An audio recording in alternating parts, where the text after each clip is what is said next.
देखिए, आज जो सुप्रीम कोर्ट ने कसाब की डेथ सेंटेंस को कंफर्म किया है, तो there is no element of surprise. इसमें कोई ताज्जुब या अचंभे की बात नहीं थी।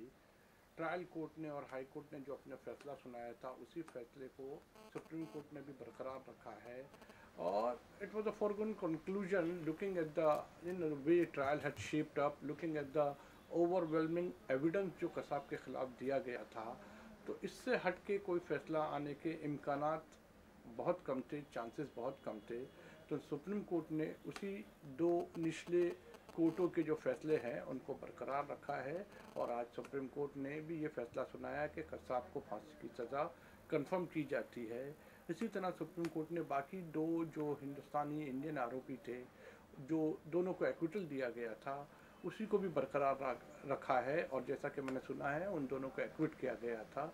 तो मैंने कहा कि there is no element of surprise and it was a foregone conclusion. ये बात तय थी कि प्रॉब्ली इम्कानात यही है कि यही जजमेंट आएगा।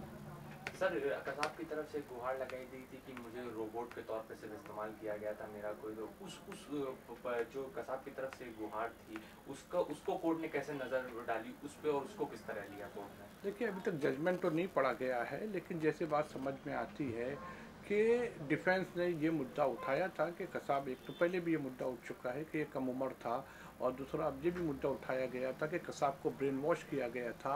एक रोबोट की तरह वो अपना काम कर रहा था, अपने आकाओं के इशारे पे, उसकी खुद की मर्जी नहीं थी।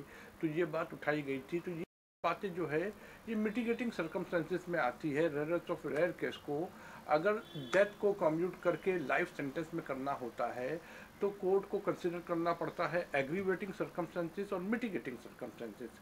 तो ये सारी बातें, कम उम्री, रोबोटिक यानी एक्शन, ये सब बातें जो है मिटिगेटिंग सर्कमस्टेंसेस में आती है। लेकिन सुप्रीम कोर्ट ने सारी बातों को गौर करके, कंसिडर करके, एग्रीवेटिंग सर्कमस्टेंसेस जो कसाब के खिलाफ थे उसको ज़्यादा भारी माना होगा, और प्रॉब्ली इसीलिए डेथ सेंटेंस कंफर्म की गई है। सर, अभी